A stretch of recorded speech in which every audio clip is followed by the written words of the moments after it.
Vamos conversar agora com Luiz Gavazza, presidente da Bahia Gás.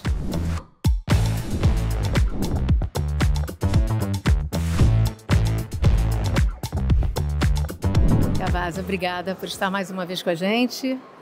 Eu queria começar falando sobre o plano diretor, né, que prevê toda a expansão. A Bahia Gás hoje atende 22 municípios, segunda maior distribuidora do país. E eu queria saber em que pé está o plano diretor. Eu sei que são 5 vetores, né, de atendimento.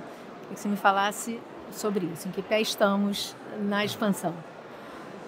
Roseli, muito obrigado pela oportunidade que o Brasil Energia nos traz. É um órgão muito importante para o nosso mercado. A imprensa setorizada, ela tem um papel super destacado, porque é muito importante a imprensa de modo geral, mas a imprensa que foca no negócio, que foca num segmento, ela geralmente permite aos atuantes naquele setor e aos que têm curiosidade de conhecer esse setor melhor, não é, um conhecimento mais detalhado. Não é? Portanto, é um papel muito relevante o que a Brasil Energia e outros organismos que fazem essa cobertura têm no nosso mercado, no nosso negócio. Então, muito obrigado. Segundo lugar, eu queria destacar da alegria de estar nessa 3ª edição da Bahia Oil & Gás. Lembremos que o negócio do petróleo e do gás nasceu na Bahia. E a Bahia tem feito reverberar esse negócio para o conjunto da sua economia.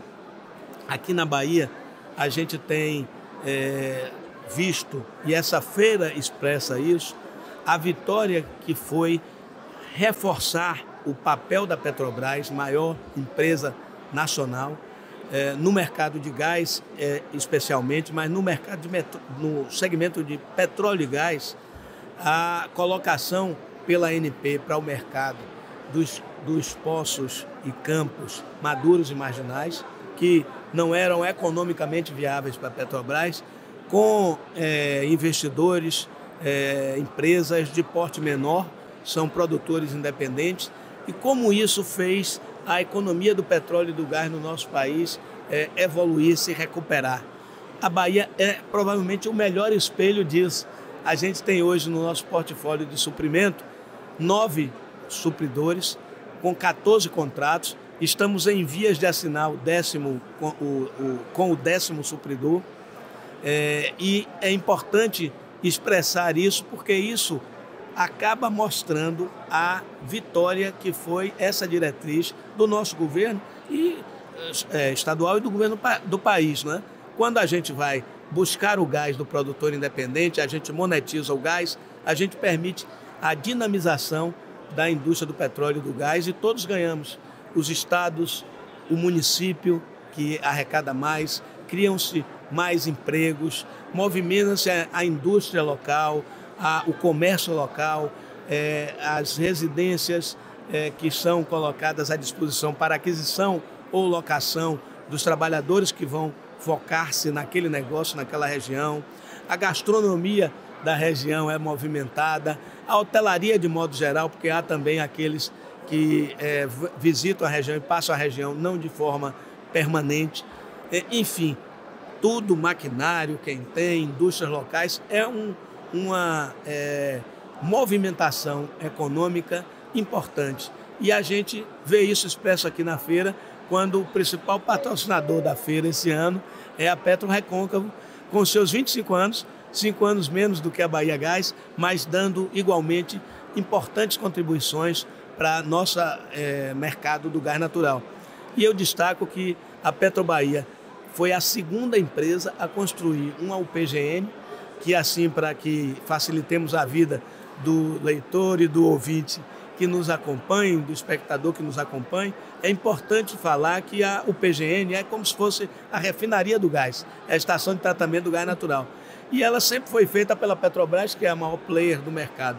O primeiro fora do sistema Petrobras foi aqui na Bahia com a Alvopetro, uma empresa, um produtor independente lastreado no capital canadense.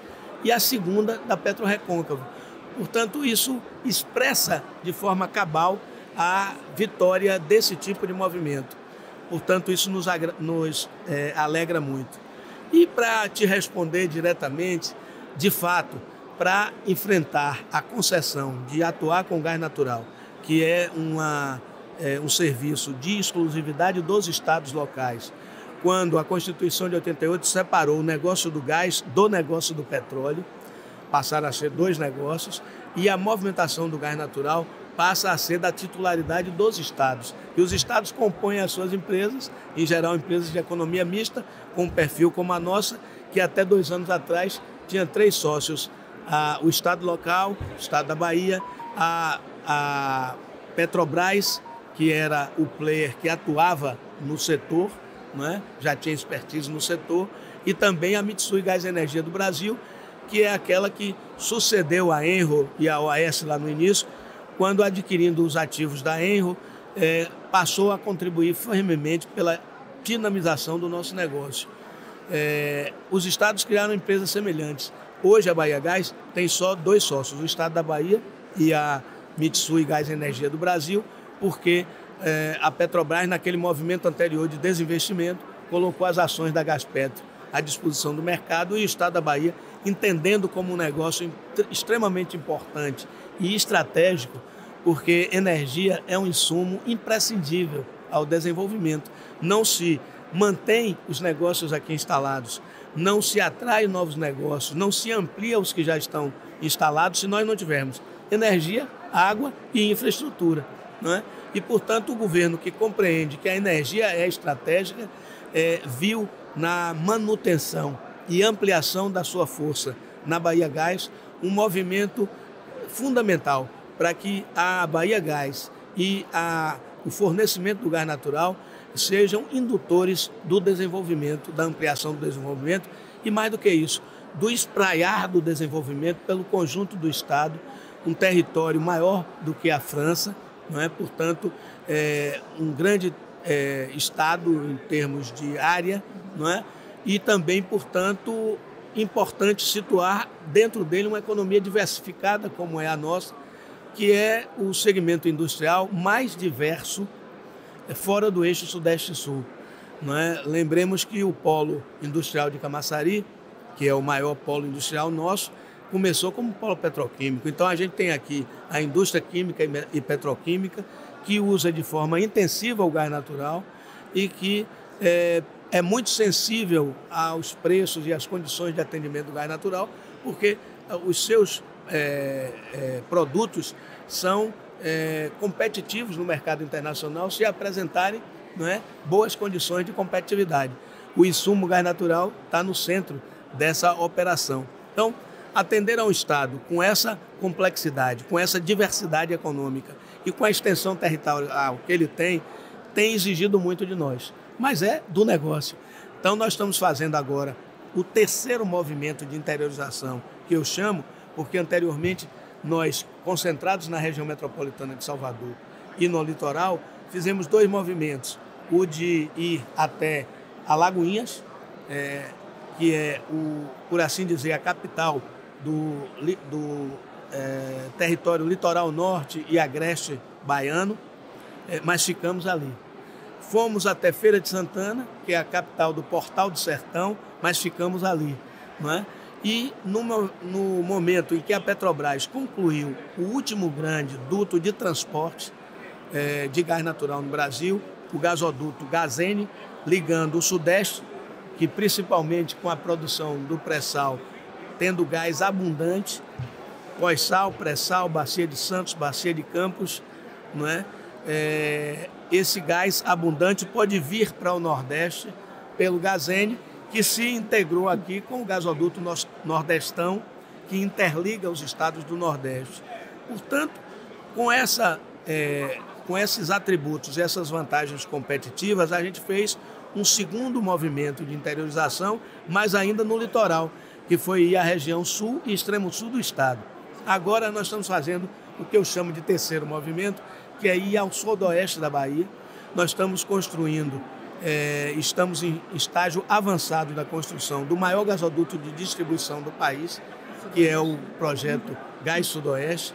Nele, a gente tem, no projeto original, 306 quilômetros, saindo de Itajibá, fronteira com Ipiaú, divididas pelo Rio de Contas, onde a gente recebe o gás de um ponto de entrega, o Citygate, como chamamos, que a TAG já construiu para nós. Nós colamos a esse Citygate, como é sempre assim na distribuição, a nossa estação de transferência de custódia, ela já está pronta. Depois nós vamos com 77 quilômetros até Jequié, é a primeira extração de distribuição local nesse trajeto de 306 quilômetros. 73 quilômetros depois a Maracás. Em Maracás a gente tem o primeiro grande cliente âncora, que é a mineradora Largo Resources, conhecida popularmente como a Vanádio Maracás. É a terceira mina de produção de vanádio, a terceira empresa de produção de vanádio no mundo em eficiência. E a gente estima que ela vai alcançar o primeiro lugar quando já tiver com gás natural, e isso vai acontecer brevemente. E 156 quilômetros depois, vamos a Brumado para atender a um segundo nicho da mineração, que tem lá várias mineradoras. Brumado é um polo da mineração baiana, é mais conhecida a magnesita, mas lá tem a Ibá, a xilolite. Então é um complexo de mineradoras que já deve ser atendida no máximo no ano de 27 com o gasoduto Sudoeste. Esse gasoduto tem mais ou menos 50% do seu trajeto original já concluído, e nós estamos em fase de licitações e início de obras do terceiro trecho, que foi dividido em 3 lotes, dado o seu tamanho, né? Já que ele é o dobro dos 2 trechos anteriores em números redondos. Mas, por pedido do governador Jerônimo Rodrigues, que é um incentivador quanto mais do nosso negócio, ele cobra da gente as soluções, porque ele precisa apresentar as soluções para o povo baiano, e ele nos pediu: inclua Conquista nesse primeiro movimento do Gás Sudoeste, não deixe para chegar ao fim em Brumado para ir à Conquista, e nós assim o fizemos. Já estamos em Conquista instalando uma rede local, que é um desses mecanismos. Você falou em 5 eixos, mas eu prefiro até tratar de vertentes que a gente está utilizando para cumprir essa missão grandiosa de atingir todo o estado da Bahia e todos os rincões da nossa economia. Então, em Conquista, a gente já está iniciando a construção de uma rede local. No Distrito Industrial dos Imborés, nós vamos fornecer gás, que vai chegar lá por uma parceria da GN Link e Petrobahia com a Bahia Gás. A GN Link está inaugurando a estação de liquefação e de compressão em Itabuna, onde ele utiliza o nosso gás, comprime para distâncias mais curtas ou liquefaz para levar a distâncias mais longas. Gás entregue pela Bahia Gás. Exatamente. Aí ele vai poder levar para diversos lugares, mas como eu dei o exemplo de Conquista, vai poder levar para Conquista. Ele chega lá liquefeito, uma estação de regaseificação. Já está sendo montada pela GN Link e Petrobahia. Ele já tem uma no posto Vitória, na entrada da cidade, mas vão fazer outra no Distrito Industrial dos Imborés. Então a gente receberá aquele gás, ele é regaseificado, entra numa tubulação local, que ainda não tem conexão com nossa rede completa. E isso foi possível, também é importante destacar aqui, um serviço como o nosso, que é um serviço público, é um serviço regulado, ele precisa ter os mecanismos do Estado de controle sobre a execução e garantindo a qualidade e a competitividade do serviço que nós executamos. Então, ter uma agência reguladora boa, capaz, que acompanha o nosso serviço é muito importante. E a AGERBA é essa agência, ela aprovou esse conceito das redes locais, ela vai nos acompanhar na implementação da solução econômica para atender aquela rede local. Ela autoriza e a gente começa o fornecimento. Aquele custo maior para levar o gás liquefeito, transportá-lo, liquefazer, transportar e regaseificar é um custo um pouco maior, mas é de um volume pequeno em relação ao volume que nós movimentamos, não é? E, portanto, a gente usa esse viés também para atender esse plano de interiorização. E os outros vieses são vários, mas eu vou me concentrar aqui no fato de que a Bahia Gás ela foi inovadora no mercado, ela vem fazendo inovações já há muito tempo.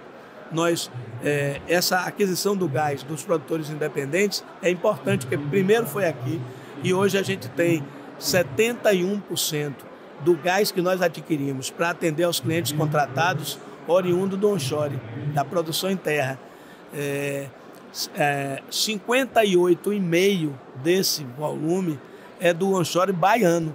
A gente está movimentando, como eu falei antes, a indústria do petróleo e gás na Bahia.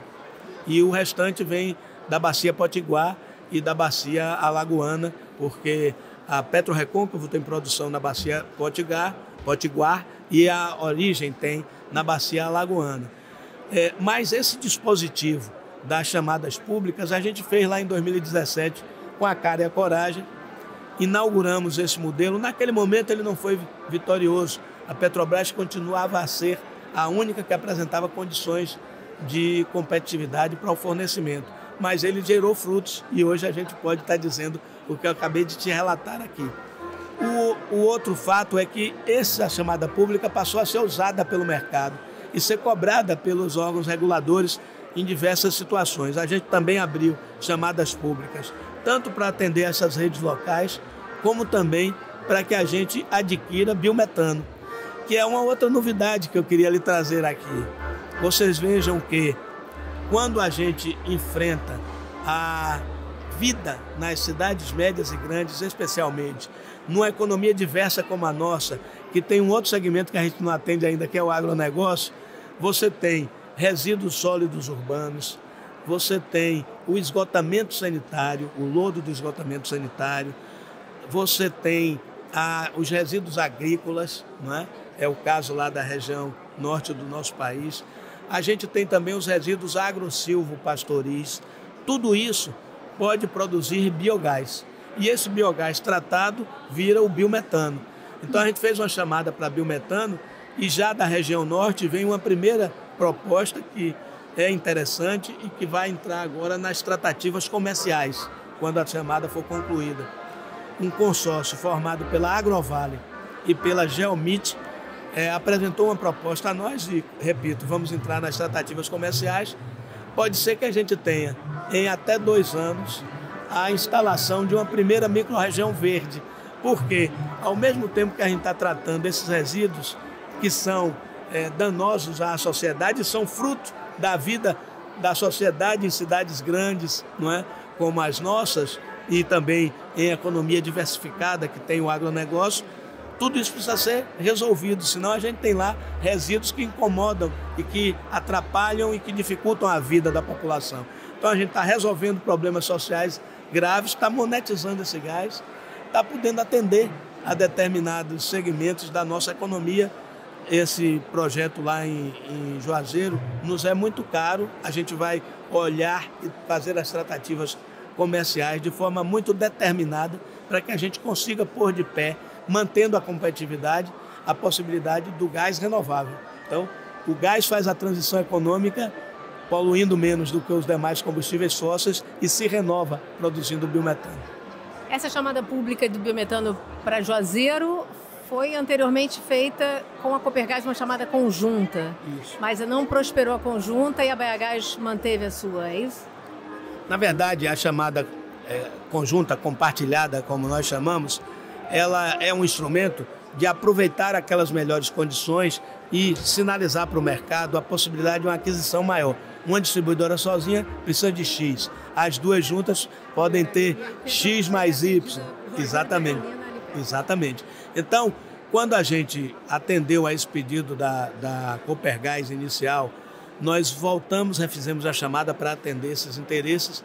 Eles tiveram que encerrar a sua chamada antes, porque o mercado olha, apresenta as propostas para cada estado, para cada localidade, tá?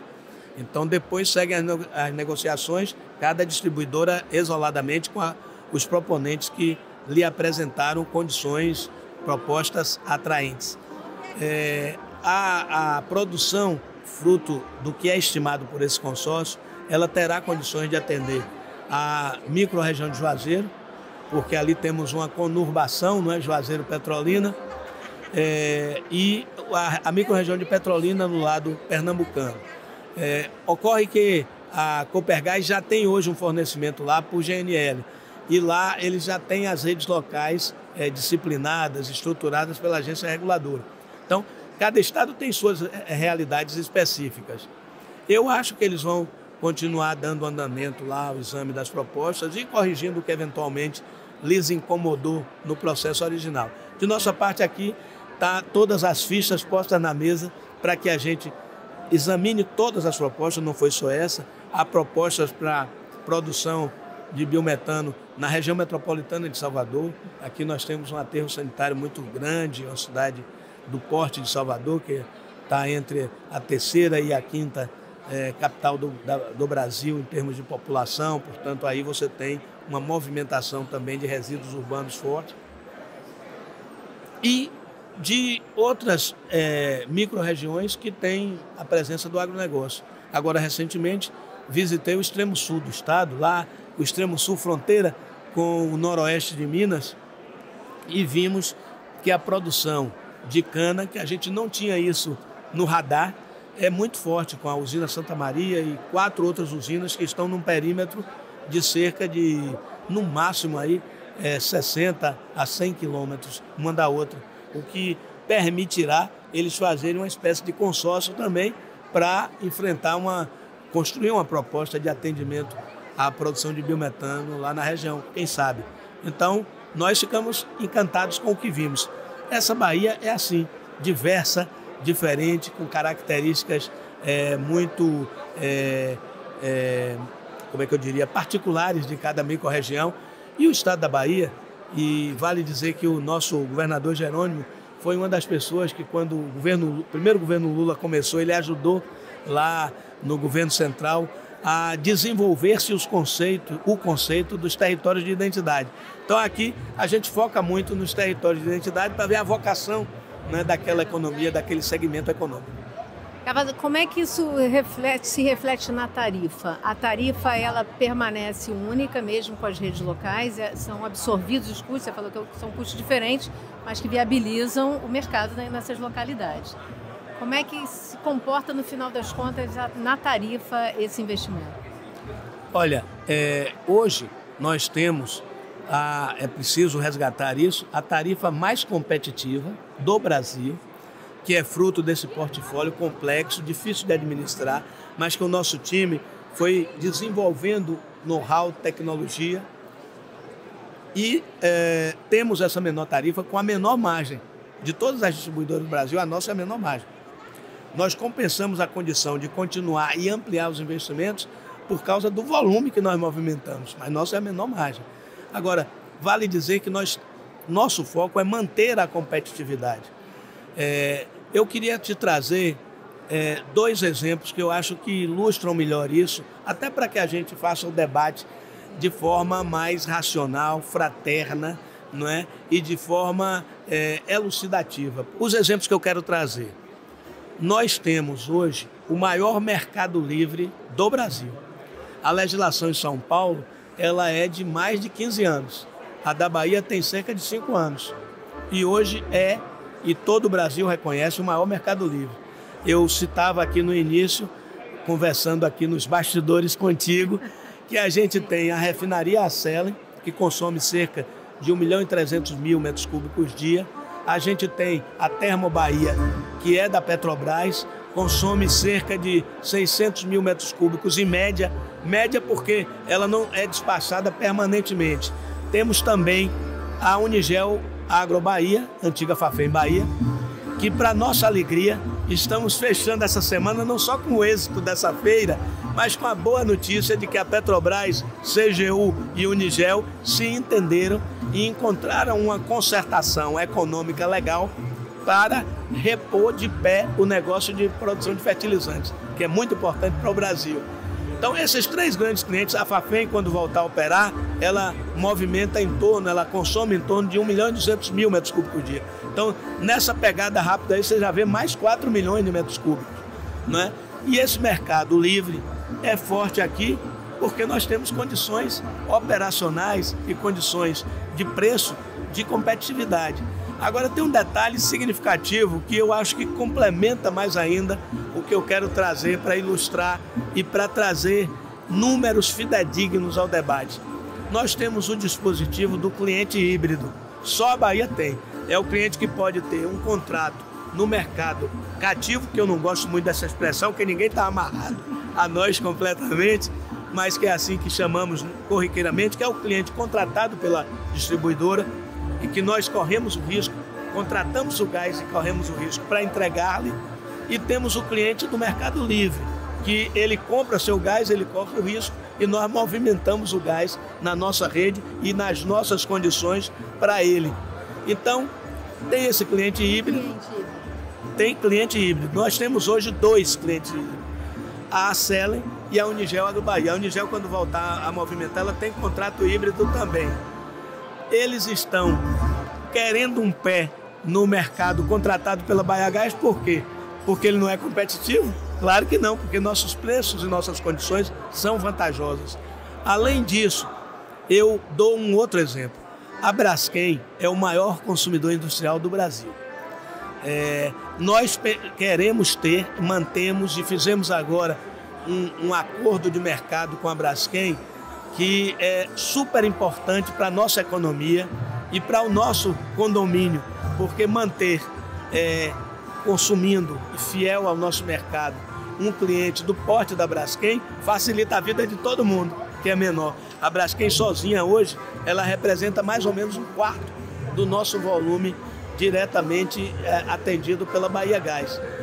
Este cliente Braskem não foi até hoje para o Mercado Livre. Será que é porque as nossas condições são ruins ou porque elas são muito boas? Então aqui não se trata de gabulice de baiano. É valorizar iniciativas que nós trouxemos, mas sempre no foco de trazer competitividade para o mercado. Desenvolver o Mercado Livre, desenvolver o mercado de gás é a razão de existir da Bahiagás. Nós estamos nessa pegada para que a gente possa devolver à sociedade, que valoriza muito o nosso negócio, o Estado, o governador e a sociedade valorizam muito o nosso negócio. Os números falam por si. Quando o governo Wagner assumiu, nós tínhamos 1.306 clientes. Hoje, 19 anos depois, nós ultrapassamos a casa dos 90 mil clientes. Nós movimentamos uma quantidade restrita de gás e com intermitência, porque a Petrobras não conseguia entregar permanentemente quando ela tinha que despachar, fruto dos contratos PPT, para as térmicas, que eram prioridade, com o gás subsidiado. Quando a gente criou condições de ter um mercado mais pujante, a gente tem esse mercado hoje que movimenta entre 3.750.000 do mercado contratado e cerca de 4 milhões do Mercado Livre. Essa pujança da Bahia, ela precisa continuar a ser desenvolvida, porque é o tal negócio, nós chegamos num tamanho e num grau de responsabilidade que somos desafiados a cada momento. Se a gente chegou aonde chegou, nós precisamos ir mais longe. O mercado cobra da gente, a sociedade cobra da gente. Então, a gente quer devolver à sociedade, não só sob a forma de valorização da cultura, valorização do esporte, que nós fartamente patrocinamos aqui, devolver sob a forma de dividendos ao Estado da Bahia e à Mitsui o resultado das nossas operações, mas devolver à sociedade ampliando os investimentos, aumentando o mercado. E quando a gente aumenta o mercado, a gente melhora a vida de todo mundo. Gavazza, obrigada. Eu é que agradeço, felicidade, e esse ano conseguimos fazer uma grande entrevista, mesmo que o forró já esteja comendo no centro, como se diz no Nordeste.